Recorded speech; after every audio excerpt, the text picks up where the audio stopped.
Okay, we talked a lot about grammar and how it's used on this portion of the exam. Now we're in the appendix. We finished all the lessons. We're going to put it all together.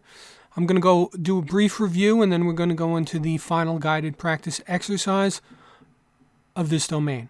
So how can we correct grammar on a GED style informational text? That's the question we're going to answer during the course of this lesson.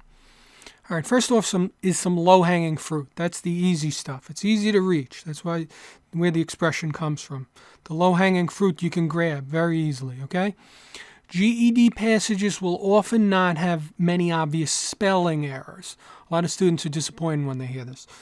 Word choice errors will be of the kind mentioned in previous slides, like 3.11, will have to do with proper nouns and adjectives, like in 3.4.1, like African safari, English language. 3.11 was to, there, stuff like that. A lot of students get that confused all the time and won't see it unless they review that. So I would strongly urge you to look at 311.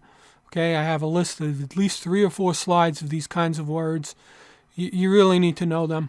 Okay, business letters, memorandums, and how-to texts are probably the most common style of writing on this portion of the exam. Some students are not familiar with these styles of writing. Okay, you may be familiar with the how-to text, but you may never have seen a memorandum or a business letter. Occasionally you'll see things with uniforms on this and the previous portion, but those shouldn't give you too much trouble as long as you pay in mind differences, okay? Business letters can begin either Dear Mr. John Smith, comma, or Dear Sir or Madam, or Dear Mr. John Smith, colon. Business letters can have a colon as the salutation. That's those 2 little dots. It's more formal than the comma. That's not wrong. I've seen students, they've never seen that before in their life, and they think that that's the wrong answer. It's not. Okay? So I just want to bring that up before we get into the guided practice. Okay, you're going to refer to the provided text gp6minutes.pdf. Read it. Think about what's wrong with it. You have to download this. Go to, if you're taking the Blackboard version of the course, it'll be with the lesson. If you're on the YouTube version of the course, it should be below the video.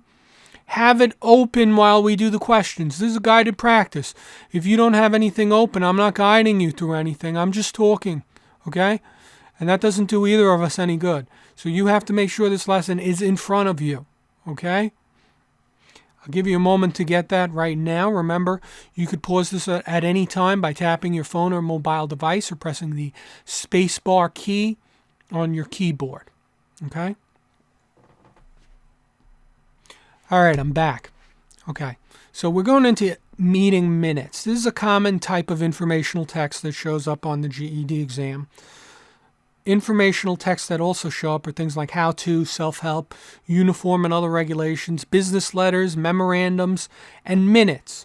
They're all common things that will be corrected on the exam's writing portion. We're going to work through an example of meeting minutes that I made up together. These passages have a lot fewer errors than most people expect. A lot of people expect these to be kind of easy, like the problems in the books while you're going through them that are demonstrations. They're not. You're going to have to look to find these problems, all right? Parallel structure is an often overlooked problem. In a list of items, you try and keep them all the same, all right? You keep them the same in terms of the grammar, okay, in terms of the tense, in terms of all sorts of things of that nature. So if we have several items, this especially matters in things like minutes and regulations. But in a list of items, grammatically, we're going to be using the same grammatical style. We're going to be listing them the same. We're going to use the same verb tense. So if everything's in the past tense, everything's in the past tense for all of them. If everything is, we're going to go to walk, to swim, to jog. Okay, you keep them all the same. You don't mix and match. To swim, swimming, talk, to talking, to talk, walking. All right, you don't mix them up. Okay, you try and keep them the same. All right, so make sure you have that handout out. Okay, I'm going to assume you have it out. If you don't, you need to get that out right now because now's the time to answer those questions. First, I'm going to go through the questions, then we're briefly going to read through the handout together, okay? Sentence 2. Fix the bulleted item. Sentence 5, make the necessary changes. Remember conjugation. Sentence 6, fix. Mind the awkward phrasing. 7, fix tense. 8, fix. 9, fix. Remember independent clauses. 10, make the necessary changes. Remember parallel structure. 11, fix with attention towards the verb. 12, fix. On the actual exam, they're never going to give you this much description. They're just going to say, how could sentence 2 be improved?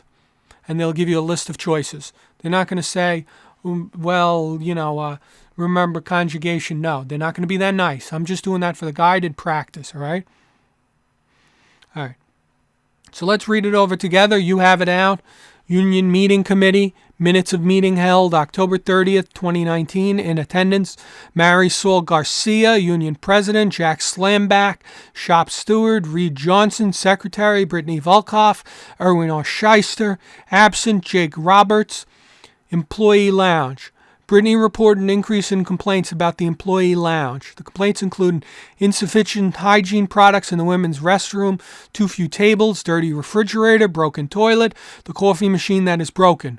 Reese suggested creating a survey to determine how best redesign the lounge. Jack suggested putting a suggestion box in the employee lounge.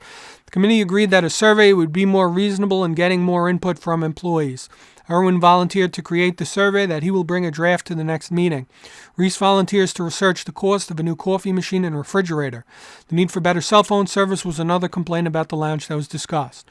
Employee Appreciation Day. Jack reminded the committee that it was time to plan the annual Employee Appreciation Day. We brainstormed several ideas for Appreciation Day activities, including buffet lunch, Employee Appreciation Awards, such as Best Dressed or Least Drunk, raffle with prizes such as gift certificates for local eateries. Brittany noted that the company could best show its appreciation by moving quickly, improving the lounge, and fixing the toilet and restroom situation, since all the employees deserve to feel clean and sanitary in its break room. The committee have agreed that the survey should be completed before Employee Appreciation Day. Okay. The committee will reconvene next Wednesday, November 6, 2019 at 5:30 p.m. Okay. Now I'll give you a minute to review those questions. Answer all of them. I'm not doing this for my benefit. Okay, get out your notebook if you're taking the YouTube version of the course, or answer on the Blackboard version of the course on the forums. Okay, and I'll give you a moment to do that right now. Please pause the video and come back when you're finished. Remember, you could tap your phone or mobile device to pause, or press the space bar on your keyboard on your PC. Okay, I'll give you one moment to do that while you complete all of these questions. Okay, I'm back. I hope you answered all those questions. If not, go back, answer them, pause the video, because we're going into the answers. Sentence 2, fix the bulleted items. Okay, it said coffee machine that is broken. It's too long, all right, and it doesn't exhibit parallelism. Remember, we were talking about parallelism. We had a list. It says too few tables, dirty refrigerator, broken toilet. It just has an adjective and the noun. That's what we're going to do for the coffee machine, not coffee machine that is broken. That doesn't use parallel structure, and it's just shorter this way. It makes more sense. Sentence 5, make the necessary changes. Remember conjugation. I gave you a lot more input than they'll ever give you on the GED. I hope you took advantage of that. So the committee agreed that a survey would be more reasonable and get more input from employees. Okay? It had originally said getting. That's wrong. Okay? That doesn't make sense in terms of the verb tense. That's progressive, and what we're doing is and get. Okay? All right, that's the tense that agrees with that. Would be reasonable and get. There's an implicit would in there, so and would get. Okay? 6, make less awkward. Said initially Erwin volunteered to create a survey that he would bring a draft of to the next meeting. Okay, so all right, our verb tense is fine, so we don't have to change that. All right, and they might try and trip you up and say, should we change volunteered to volunteers? No. If you notice, everything's in the past tense, so you make it the past tense throughout all the minutes, okay? When you're writing meeting minutes, usually you write them in the past tense. You could write them in the present as well, but whichever you do, Make sure you keep it consistent, the same, throughout the whole thing.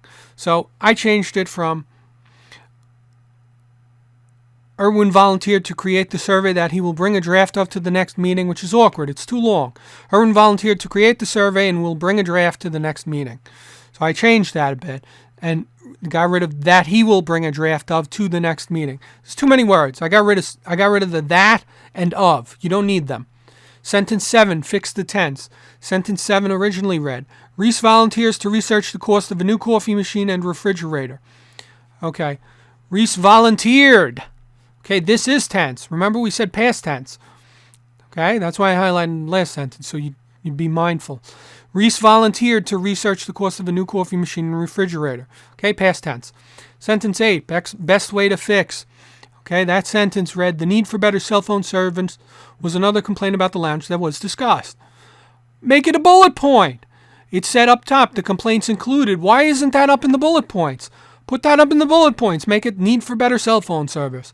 You shouldn't put it 2 paragraphs below if you can fit it someplace else where it makes more sense. That goes back to set paragraph and sentence ordering, which was in the last guide practice. Sentence 9, fix. You could use a period or a semicolon. I would never recommend using semicolons. They're independent clauses, so you can, but I would recommend using a period, unless the only choice they give you includes a semicolon. But we have here the corrected. Jack reminded the committee that it was time to plan the annual Employee Appreciation Day, period. We brainstormed several ideas for appreciation activities, including, etc., etc. Sentence 10. Okay. Remember parallel structure and how infinitives work. It said, Brittany noted the company could best show its appreciation by moving quickly, improving the lounge, and fixing the toilet and restroom situation, etc., etc. All right. Okay. We're describing an action, not using a gerund. A gerund is when you use it a verb ending in ing, but you're using it as a noun. Okay? We're not doing that. Now, you see later on in that sentence, to feel clean and sanitary. So we want to keep in line with that. Okay? You can't have mix and match and have improving the lounge. That doesn't make sense anyway. So we're going to go with to improve the lounge and fix the toilet, okay? The to is implied from the to improve, okay? But if they have a to, that's fine too. But you have to look at what their choices are. The other thing, it had said sanitary in its break room. This is tricky, okay? It says all the employees deserve to feel clean and sanitary in its break room. It's their break room because it refers back to the employees. Okay, whose break room? The employees. Remember when we were talking about possessives? That's very important. That can sneak up on you. Okay. Sentence 11. All right. It says the committee have agreed that the survey should be completed before Employee Appreciation Day. This is another one that sneaks up on you. Get rid of the helping verb have. Okay? It's for passive voice. This is not passive voice. Okay? Everything's past, so the committee agreed. Okay? No helping verb there. You don't need a helping verb. They're trying to trip you up. That's a tricky one. Sentence 12, dates. This is an easy one. I hope you got this. All right? This is low-hanging fruit, like I said. Wednesday, November 6, 2019. You probably got the comma after November 6th, comma 2019. You may have missed the comma. Wednesday, comma November 6, 2019. If you have a day of the week followed by a date, okay, listed November 6, 2019 or something like that, you put a comma, okay? All right, that's it for this section of the course. I'll see you next time with the essay portion of the exam.